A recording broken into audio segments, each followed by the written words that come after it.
Kültürümüzün bir parçası olan Türk edebiyatı, farklı stillerde, farklı anlayışlarla, farklı türler üzerinden yüzyıllardır devam ediyor. Ve bu edebi külliyat, farklı medeniyetler ışığında sürekli değişmekte ve gelişmekte. Peki Türk edebiyatı geçmişten günümüze kadar farklı medeniyetlerin ışığında nasıl bir yol izledi? Şiir, roman, destan gibi edebi türler farklı medeniyetlerin kültürümüz üzerindeki etkisiyle nasıl değişiklikler yaşadı?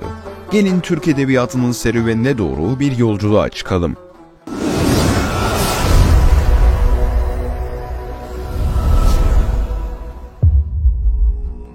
Türk dünyasında edebiyat, yazının kullanılmaya başlamasından çok daha öncelerde sözlü olarak aktarılan bir gelenekti. Bozkırlarda göçebe bir hayat süren bu toplum, çeşitli olayları hikayeleştirerek dilden dile aktardı. Böylece destan türü ortaya çıkmış oldu. Sözlü edebiyatın en önemli özelliklerinden birisi kafiye esasına dayanmasıydı. Zira yazılı edebiyat olmadığından dolayı bu sözlü edebiyatın ezberlenerek nesillere aktarılması gerekliydi ki kafiye de eserin akılda kalıcılığını arttırıyordu. Bu dönemde Türkler göçebe bir hayat sürüp savaşçı özelliklerini ön plana çıkarttıklarından genelde eserlerin konusu kahramanlık üzerineydi. Sığır adı verilen av törenlerinde söylenen koşuklarda kahramanlıklar anlatılır, Yu adı verilen cenaze törenlerinde okunan ağıt şiirleri olan sagularda ölen kişinin yiğitliği övülürdü. Mitolojik unsurlar ve ok, yay gibi savaşla ilgili kelimeler bu şiirlerde bol bol geçerdi. Bu dönemde Türk edebiyatı hiçbir medeniyetten etkilenmemiş ve bozkır kültüründe yaşayan Türkler kendi yaşam stilleriyle bu edebiyatı var etmişlerdi.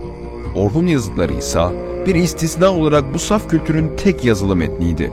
Bu metin, Kültigin, Bilge Kağan ve Tonyukuk isimli devlet adamlarının bir ulusa seslenişiydi. Uygurlar döneminde ise edebi kültür değişmeye başlamıştı. Çünkü artık Türk kültürü farklı bir medeniyetten etkileniyordu. Bu dönemde Mani ve Buda dinleri Türkler arasında benimsenmeye başlamış ve bu dinin gerekliliklerinden dolayı savaşçı doğalarını kaybetmişlerdi. Eskiden genel konusu yiğitlik ve kahramanlık olan Türk edebiyatı yerini din, inanç ve felsefeye bırakmaya başlamıştı. Çin'den alınan matbaa tekniğiyle beraber bu edebiyat önceki dönem edebiyatının aksine yazılı olarak da aktarılmaya başlanmıştı. 10 ve 11. yüzyıl dolaylarındaysa Türk edebiyatı yeni bir şekil almaya başlamıştır. Çünkü tam da bu zamanlarda Türkler İslamiyet'i benimsemiş ve bu kültür değişimini edebiyata da yansıtmışlardır. İlk dönem eserleri daha çok eski Türk geleneklerinin İslam inancıyla harmanlanmış hali gibidir. Yalnızca edebiyatın konusu değil, aynı zamanda biçimi de değişiklik göstermiştir. Daha önceleri hece ölçüsüyle yazılıp besteyle söylenen manzum eserlerin yerini yavaş yavaş ahengi önceleyen ve develerin yürürken çıkardığı sesleri taklit eden aruz ölçüsüyle yazılmış eserler almaya başlamıştır. Aruz ölçüsüyle yazılmış ilk eser Kutatku Bilik'tir. Bu geçiş döneminde verilen eserlerden bazıları Kutatku Bilik, Divan-ı Lügat-ı Türk, Divan-ı Hikmet ve Atabetül Hakayık'tır. Bu eserler genel olarak didaktik eserlerdir. Bir de bunlara ek olarak sözlü olarak aktarılan Dede Korkut hikayeleri de İslam'a geçiş döneminin izlerini rahatlıkla gözler önüne sermektedir. Aynı zamanda bu eser destan türünden halk hikayesi türüne de geçişi temsil etmektedir. İslamiyet etkisindeki Türk edebiyatına geçildiğinde ise edebiyatın iki kısma ayrıldığı görülür. Bu kısımlardan birisi halk edebiyatıdır. Halk edebiyatında da konusuna göre ayrılmalar görülmektedir. Örneğin bu konulardan birisi tasavvuftur. Yunus Emre, Süleyman Çelebi, Pir Sultan Abdal gibi tasavvufçular şiirlerinde lirik bir dille Allah sevgisini ve ona olan aşklarını anlatmışlar ve böylece dini tasavvufi halk edebiyatını oluşturmuşlardır. Bunun dışında aşık tarzı halk edebiyatı da gelişmiştir. Bu edebiyat aslında İslamiyet öncesi Türk edebiyatındaki saz çalıp şiirini okuyan ozanların edebiyatının değişime uğramış bir türüdür. Diğer bir halk edebiyatı ise anonim halk edebiyatıdır. Anonim halk edebiyatı genel olarak sözlü bir şekilde aktarıldığından anonim kalmış edebiyattır. Maniler, türküler, ağıtlar, ninniler bu edebi türün örnekleridir. Genel olarak lirik bir dille işlenmiş ve aşk, ölüm, veda gibi günlük yaşamın bir parçası olan olaylar üzerine söylenmiştir. İslamiyet etkisindeki Türk edebiyatının ayrıldığı ikinci kısım ise klasik Türk edebiyatıdır. Bu edebiyatı daha çok divan edebiyatı olarak biliriz. Divan edebiyatı, Selçuklu döneminde ortaya çıkmış, Arapça ve Farsçanın yoğun bir şekilde etkilerinin hissedildiği, saray çevresindeki sözü geçen edebiyatçıların yazdığı eserleri kapsar. Divan şiirinin konusu, aşk, güzellik, şarap, doğa, tasavvuf gibi konulardır. Arapça ve Farsça tamlama ve sözcükler sıkça kullanılır. Bu dillerin etkisi altındadır. Divan edebiyatında dil oldukça ağırdır ve söz sanatlarına sıkça yer verilir. Sanatlı ve süslü bir dil kullanılır. Sanat sanat içindir mottosunun uygulandığı görülebilir. Bu edebiyatın oluşmasının en büyük sebeplerinden birisi, Selçuklu Devleti'nin resmi dilinin Farsça olmasıdır. Uzun yıllar boyunca devam eden bu edebiyat türü, yeni bir medeniyet anlayışıyla beraber yerini yeni bir edebiyat türüne bırakacaktır. Lale Devri'nin ardından görülen Batı'ya ilgiyle beraber, Batı medeniyetine ait unsurlar Osmanlı'da hayatın her alanına girmeye başlamıştı. Mimaride bunun nasıl bir etkisi olduğunu, farklı medeniyetler ışığında Türk mimarisinin tarihsel serüveni videomuzda anlatmıştık.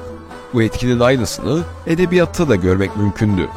Batılılaşmanın ilk yüzyılında edebiyata doğrudan bir etki olmamış, ancak ufak değişimler görülmeye başlamıştı. Örneğin şiirlerde anlatılan güzellik algısı değişmiş ve klasik Türk güzellik anlayışı olan kalemkaş, karagöz tarzı betimlemelerden çok, batıdaki güzellik algısında görülen renkli göz, sarı saç gibi betimlemeler görülmeye başlanmıştı. Ancak gözle görülür bir şekilde edebi tür değişimi, batılılaşmanın resmi anlamda başladığı Tanzimat'ın ardından görülür. Üstelik bu dönemde sadece medeniyet anlayışı değil, siyasi durum da edebiyata şekil vermektedir. Tanzimat dönemi edebiyatı iki alt döneme ayrılır.